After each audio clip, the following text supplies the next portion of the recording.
Assalamualaikum warahmatullahi wabarakatuh. Jumpa lagi dengan saya, Lulu Asriani, dengan NIM 18620511101 dari Prodi PG PAUD Reguler Plus dengan mata kuliah Konsep Dasar PAUD dengan dosen pengampu Dr. Nita Priyani MPD. Di video ini kita akan mengupas tentang konsep dasar PAUD, apa saja dasar-dasarnya, dan apa yang berhubungan dengan PAUD. Menurut pasal 1 ayat 4 Undang-Undang Sisdiknas nomor 20 tahun 2003 dikatakan bahwa PAUD adalah suatu upaya pembinaan yang ditujukan kepada anak sejak lahir sampai dengan usia 6 tahun yang dilakukan melalui pemberian rangsangan pendidikan untuk membantu pertumbuhan dan perkembangan jasmani dan rohani agar anak memiliki kesiapan dalam memasuki pendidikan lebih lanjut. Sejatinya, PAUD adalah pemberian upaya untuk menstimulasi, membimbing, mengasuh, dan pemberian kegiatan pembelajaran yang akan menghasilkan kemampuan dan keterampilan pada anak atau kompetensi.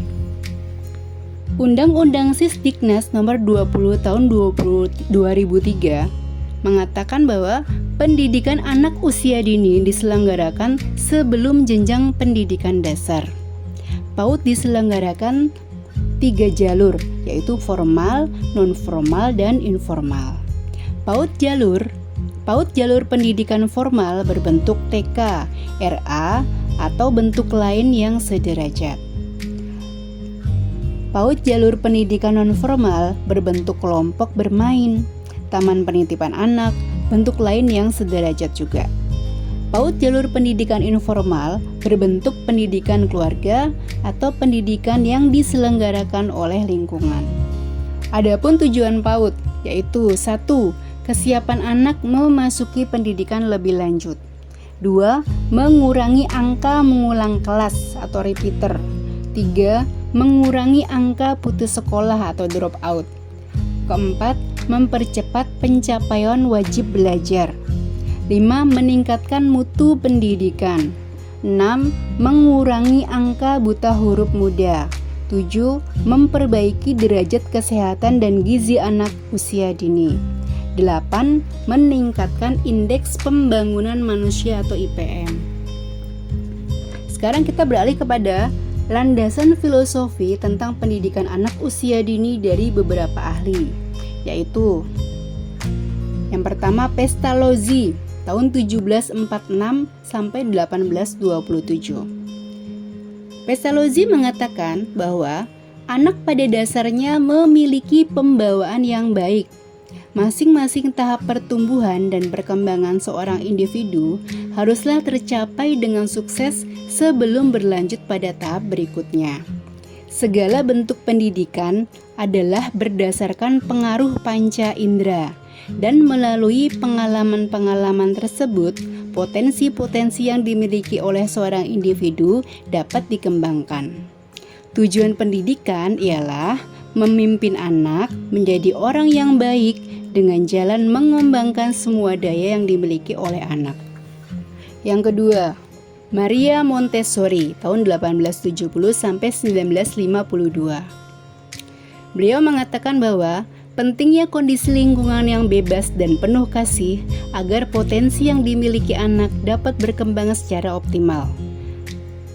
Persepsi anak tentang dunia merupakan dasar dari ilmu pengetahuan.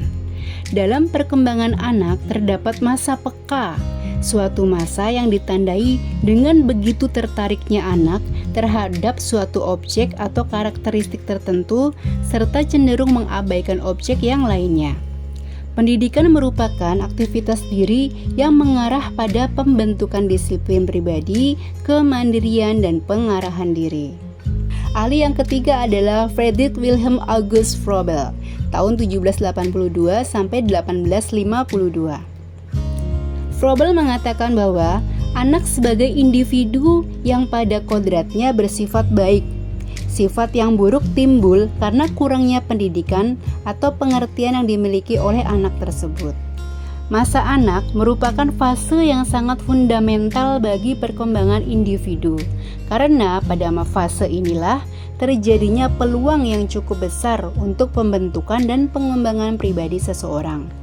Apabila anak mendapatkan pengasuhan yang tepat, maka seperti halnya tanaman muda akan berkembang secara wajar mengikuti hukumnya sendiri. Pendidikan taman kanak-kanak harus mengikuti sifat dan karakteristik anak. Bermain dipandang sebagai metode yang tepat untuk membelajarkan anak serta merupakan cara anak dalam meniru kehidupan orang dewasa di sekelilingnya secara wajar. 9 dimensi kecerdasan jamak atau multiple intelligence yang ingin dicapai oleh PAUD, yaitu yang pertama kecerdasan linguistik, yaitu cerdas kosakata. Yang kedua kecerdasan logika dan matematika atau cerdas angka dan rasional. Yang ketiga kecerdasan spasial, yaitu cerdas ruang atau tempat atau gambar. Yang keempat kecerdasan kinestetika raga atau cerdas raga. Kelima kecerdasan musik atau cerdas musik. Yang keenam kecerdasan interpersonal atau cerdas orang. Yang ketujuh kecerdasan intrapersonal atau cerdas diri. Yang kedelapan kecerdasan naturalis atau cerdas alam. Dan yang kesembilan kecerdasan spiritual atau cerdas kalbu, religi. Sekarang implementasi filosofi, teori, dan pendekatan dalam pelaksanaan PAUD. Yang pertama, berkaitan dengan anak. Anak akan belajar dengan baik ketika mereka menggunakan sensori atau panca indera. Semua anak dapat dididik. Semua anak harus dioptimalkan potensinya. Pendidikan harus dimulai sejak dini. Anak tidak dapat dipaksa belajar jika belum siap belajar. Mempersiapkan anak bagi perkembangan selanjutnya dalam belajar. Kegiatan pembelajaran harus menarik dan bermakna. Interaksi sosial dengan guru di kelompok usia penting bagi perkembangannya. Interaksi sosial dengan guru dan kelompok usia penting bagi perkembangannya. Yang kedua berkaitan dengan guru. Guru harus menyayangi dan menghargai semua anak. Guru harus memiliki dedikasi untuk mengajar secara profesional. Pengajaran yang baik harus berdasarkan teori, filosofi, tujuan, dan sasaran. Mengajar anak menggunakan materi sebenarnya.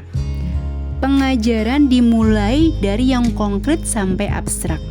Observasi penting guna mengetahui proses belajar anak. Pengajaran harus berpusat pada anak, bukan berpusat pada guru. Yang ketiga berkaitan dengan orang tua. Keluarga merupakan lembaga yang paling penting dalam pendidikan dan pengembangan anak. Orang tua adalah pendidik utama dan pertama bagi anak. Maksudnya, orang tua itu adalah pendidik utama dan pendidik pertama bagi anak sebelum adanya guru. Kiranya sekian video yang bisa saya sampaikan. Kurang lebihnya minta maaf yang sebesar-besarnya. Semoga video ini bisa bermanfaat untuk teman-teman semua. Jangan lupa ya untuk subscribe, like, share, dan komen. Sekian dan terima kasih. Wassalamualaikum warahmatullahi wabarakatuh.